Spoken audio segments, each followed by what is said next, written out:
Data entry operator ఉద్యోగాలు ఇప్పిస్తామని 1,50,000 వరకు సొమ్ములు తీసుకుని కంబోడియాకు తీసుకెళ్లిన యువకులను ఇండియన్ ఎంబాసీ సమన్వయంతో విశాఖకు తీసుకెళ్లినట్లు విశాఖ పోలీస్ కమిషనర్ రవిశంకర్ అయ్యనార్ వెల్లడించారు.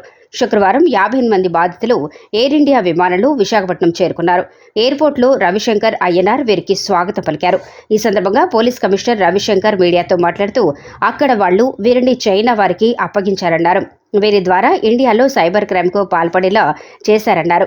డేటా ఎంట్రీ ఆపరేటర్ ఉద్యోగమని చెప్పి తీసుకుని వెళ్లారని తెలిపారు. ఇండియన్లను మోసం చేస్తేనే ఆహారం ఇచ్చారన్నారు. బేస్బాల్ బ్యాట్లతో కొట్టారన్నారు. ఎన్ఐఏలో పనిచేసిన అనుభవం కేసు దర్యాప్తునకు ఉపయోగపడిందని వివరించారు. బాధితులు 6 నెలల నుంచి కంబోడియాలో ఉన్నారని చెప్పారు. ఏపీ నుంచి 150కి పైగా బాధితులు ఉన్నారని లెక్క తెలియదన్నారు.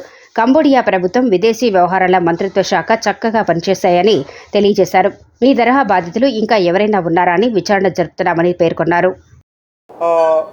ఈ విధంగా మా city police coordination with the external affairs ministry అందరితో కూడా మాట్లాడడం జరిగింది. మాట్లాడిన తర్వాత ఈరోజు 10 మంది ఈ ఫ్లైట్కి వచ్చారు. ఇంకా 18 మంది నెక్స్ట్ ఫ్లైట్లో వస్తారు. 8 o'clock ఫ్లైట్లో వచ్చి ఇక్కడ దిగుతారు. వాళ్ళందరికీ కావాల్సిన సౌకర్యాలన్నీ కూడా ఈరోజు వైజాగ్ సిటీ పోలీస్ అందిస్తుంది. తర్వాత వాళ్ళ సేఫ్గా వాళ్ళ డెస్టినేషన్ అంటే వాళ్ళ ఇంటికి చేరుకోవడానికి కూడా అన్ని రకాలుగా హెల్ప్ మా సిటీ పోలీస్ తరఫున అందిస్తాము.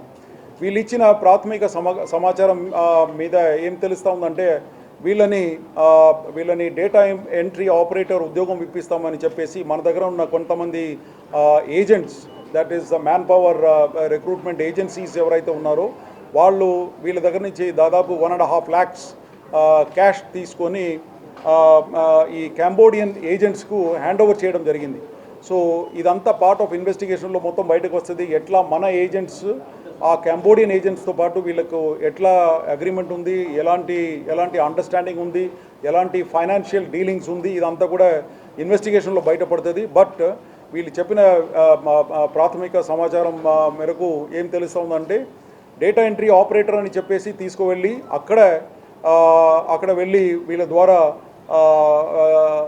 చైనీస్ ఏజెంట్స్కి హ్యాండ్ ఓవర్ చేసేసారు. చేసిన తర్వాత వాళ్ళు చైనీస్ అందరు కూడా వీళ్ళకి ట్రైనింగ్ ఇప్పించి సైబర్ క్రైమ్స్ ఏ విధంగా ఇండియా మీద చేయాలని చెప్పేసి వివిధ మోడస్ ఆపరాండి, ఫెడెక్స్ కొరియర్ స్కామ్, తర్వాత స్టాక్ మార్కెట్ ఇన్వెస్ట్మెంట్ స్కామ్స్, తర్వాత క్రిప్టో కరెన్సీ ఫ్రాడ్స్, తర్వాత ఆన్లైన్ జాబ్ ఆఫర్స్, ఇటువంటి ఫ్రాడ్స్ అన్నీ కూడా మన ఇండియన్స్ మీద అక్కడ నుంచి చేయటం. ఈ విధంగా చేసి దాదాపు మన విశాఖపట్నం సిటీ నుంచి 120 crores has been already lost. ఈరోజు కూడా సమాచారం ఒకటి వచ్చింది, ఎఫ్ఐఆర్ కట్టినాము. దాంట్లో కూడా 3.2 crores ఇక్కడ విశాఖపట్నం సిటీకి చెందిన ఒక మనిషి కోల్పోయారు ఫెడెక్స్ కొరియర్ స్కామ్ ద్వారా. సో ఈ విధంగా రకరకాలుగా స్కామ్స్ మీద వీళ్లకు ట్రైనింగ్ ఇప్పించి అక్కడ నుంచి మన ఇండియన్స్ మీద అటాక్ చేయడం, తర్వాత మనీ అంతా కూడా లాండర్ చేసేసి ఇక్కడ ఉన్న వివిధ బ్యాంక్స్లో ట్రాన్స్ఫర్ చేస్తూ ఇక్కడ నుంచి చివరికి క్రిప్టో కరెన్సీలో కన్వర్ట్ చేసుకొని చివరి డెస్టినేషన్ కంబోడియా అండి.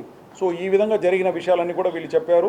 రాబోయే రోజుల్లో ఇంకా పాస్పోర్ట్ డీటెయిల్స్, ఫైనాన్షియల్ డీటెయిల్స్, తర్వాత ట్రావెల్ ఏజెంట్ డీటెయిల్స్, తర్వాత ఇక్కడ ఉన్న రెసిడెంట్ ఏజెంట్స్ ఎవరైతే బాడీ షాపింగ్ ఈ విధంగా చేస్తున్నారో దాంట్లో వాళ్ళ veracity also, whether they are having the license or not, అది కూడా వెరిఫై చేస్తాము.